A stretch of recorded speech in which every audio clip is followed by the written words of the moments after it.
Hello everyone, welcome back to my channel. My name is Shay, you're watching Shaking in My Books. Today we have a very controversial video. I am going to be talking about some books that I feel are very overhyped. First, let's talk about how I rate my books. So, if it's a DNF or did not finish, I do not rate those books. For those books that are 1-star reads, that means I did not find any redeemable qualities in that book. Something was inherently wrong with the writing. Something just did not jive with me, and I would not recommend that book to anyone. A 2-star read is a read that I can understand why people liked, but I also just would never recommend the book, and it didn't jive with me. A 3-star book is an average read. I liked it. I probably don't regret my time reading it, but it's not one that I would actively go and recommend. A 4-star read is a book that I really enjoyed, that I didn't find that many problems with, that I would recommend for sure. A 5-star read is a read that I felt was a favorite of all time. I really had a great time reading it. I couldn't wait to pick up the book again, and overall it was just a very magical reading experience for me. So with that being said, I have a couple of books. Now all these books, I rated at least 3 stars. Some of these series I DNF'd, but let's hop into these books. So the first one is going to be the Witcher series. I really truly enjoyed the short stories of this book. This follows a character named Geralt, who basically is a monster hunter, and the short stories follow him hunting different monsters, and it was very adventurous, and I really loved it, even though I don't care for short story collections. But once we got to the big novels, I felt the pace really slowed down. It didn't follow the characters that I really cared for. It didn't have a lot of Geralt in it, and some of the books were just very meandering. Didn't feel like the pacing was good at all. A lot of people really enjoy the Witcher video games, and that's how they got into the books. But as just a fantasy reader picking up this book, I felt like it is very overhyped. I was bored out of my mind in the novels, and I did DNF this series after Baptism of Fire. The next book series I have that is very popular here on BookTube and everywhere else is the Book of the Ancestor series by Mark Lawrence. This starts with the Red Sister. So this follows Nona as she grows up, and she is accused of murder, and she's about to be hanged, and then she is saved by this group of nuns from I think it's the Sweet Mercy Convent, some odd like that, and she is whisked off to this school where they are trained to be killers. Now, this book is sold as Assassin Nuns, and that's what makes most people pick up this book. But keep in mind, we are in a fantasy world, so these nuns are necessarily not like our nuns in our world today. So my problems with this book, I really enjoyed probably about the first 50% of this book, but when we get to the school, I felt like the pacing slowed down. Everybody here has their like holy nun name and then their regular name, and these are used interchangeably, and I got very confused as to which character was who. I felt that the beginning of this story was great, the ending of the story was great, but the middle was very boring. Nothing exciting was happening, and I didn't even find the school setting to be really worthwhile. I did go on to read the second book. Again, it was much of the same. I was confused about which character was which. And then finally, I got to that third book, and without spoilers, there are some time issues and pacing issues in that book, which really overall confused me even more, and I decided to DNF it at the 50% mark. There were some choices made by Mark Lawrence in that third book which I still don't understand, but however, I did not finish that book. So a couple of just issues with this. Maybe I would have enjoyed it if I had read all 3 books back to back to back. I did have some time lapses between my reads. I did go back and recap it before I read, but I overall ended up DNFing that third book, and I'm not quite sure what the hype is, but it was not for me. Another book that is here, that is a very beloved series here on BookTube and everywhere else, is going to be Nevermore, The Trials of Morgan Crow by Jessica Townsend. Now, I am going to give a disclaimer to this. I am not the target audience for this book. I realize that. However, this book follows our character Morgan. She has been told that she is basically cursed. So anywhere she goes, anyone she encounters, she thinks that she is going to curse them if bad things happen to them. And basically, because she is a cursed child, she is doomed to die on midnight of her 11th birthday. And when midnight strikes on her 11th birthday, this knight in shining armor, Jupiter, comes and whisks her away to Nevermore.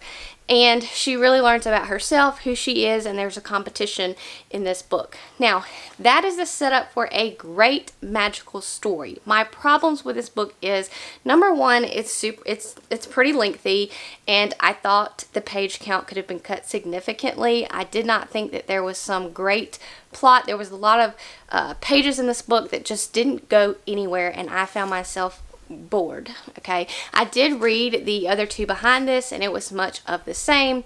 I felt really bored, and I didn't really feel attached to that many of the characters. Now, I did like the big Magnificat.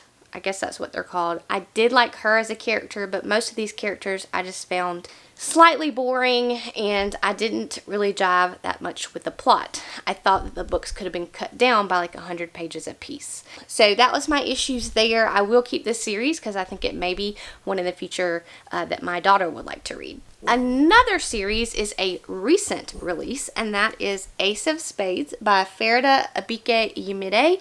I'm not sure if I'm pronouncing that right, but this is a YA thriller, and I have learned as I get older and into my reading journey that YA thrillers generally are not for me. And what brought this book down is because it was compared to Get Out, which to me, if it had not had that comparison, and I didn't kind of already guess what was going to happen in this book because of such said comparison, it would have been a more enjoyable read for me. But because of that, I felt like there really was no plot twist in this story because I already knew pretty much what was going to happen. And this follows two black students who go to this boarding school. They're the only black kids in the entire school, and they quickly, basically somebody goes and leaks all their secrets and everything to the entire school.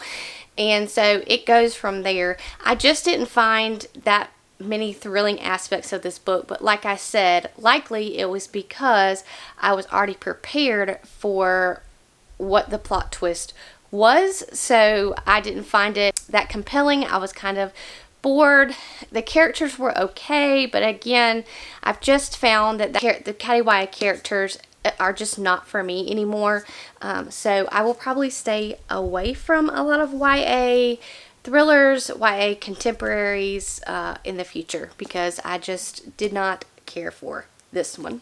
Another series that is very beloved here on BookTube is The Diviners by Libba Bray. This is a 4-book series. I have read the first 3 books. So this follows our main character, Evie, in the 1920s. She has gone to live in New York with her Uncle Will, and she has some supernatural abilities that she thinks is going to help her solve these supernatural crimes that are occurring in New York. So my main issue with this is, number one, I didn't find the supernatural crimes mysteries compelling. I also did not like Evie as a character. Keep in mind, I'm not one for historical settings, so that was also an issue with this book. I just found the length to be quite long. These pages could have also been cut down. It changes perspectives, and I find myself not liking some perspectives and hurry up, let me get to a different perspective. So again, I did read the first 3 in this series, and I DNF'd it after the 3rd because I just didn't feel like reading on, and I had heard worse things about book number 4, and that I was not going to carry on after that. Another beloved series here on BookTube that I did not care for was The Bear and the Nightingale by Katherine Arden. Now, the atmosphere in this book is fantastic. this follows our character Vasilisa, and this takes place in Russia, and there are Russian folklore tales that these people believe in. And Vasilisa's mother dies, and her father goes and remarries, and the woman that he remarries basically comes back to the village and does away with all these stories that they've been told, says they're not allowed to tell them, they're not allowed to act on them, and things start to happen, such as their land starts to die, all that kind of stuff, because they are not believing in these mythical things anymore. The problem with this book is the plot is very slow, okay? These are actually short books, but there's not much action plot in this. It's more atmospheric, it's more character driven, and it was slow paced. And I did read the second one in this. I read the The Girl in the Tower, and decided to DNF after that, because again, I just found myself not enjoying the pacing of it, not enjoying the plot of it. So I really was not wanting to continue on, so I did decide to DNF that book. The next book I have to talk with you about is A Court of Thorns and Roses by Sarah J. Maas. So this has nothing to do with me not being a Sarah J. Maas fan. I have read Throne of Glass series, and I enjoyed myself overall after book 1 with that series. This series follows our main character, Farida, who one day in the woods she kills a deer, which was actually a fairy, and she has to be punished for that. So this big bad fairy comes and takes her to fairyland, and she's never going to be allowed to go back to her world to see her family. Okay, so now she's stuck in this fairy world as punishment. The issue with this is I felt like there was not really a great plot for the length of this novel. I've heard somebody say that it's basically them just talking and eating, and I feel like that is exactly what this is, and I just didn't care for it. And I also didn't really care for Farida as a character at all. I did go on and read A Court of Mist and Fury, which people tend to like better than A Court of Thorns and Roses, and again, it was much of the same. It was way too long.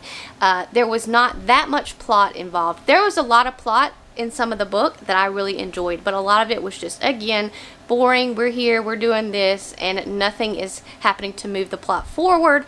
And it really, I struggled with these books, and I probably will not be continuing on. I haven't made a final decision on that yet, but I don't think I will be continuing on. The next book to talk about is going to be actually an author. So that's going to be Neil Gaiman.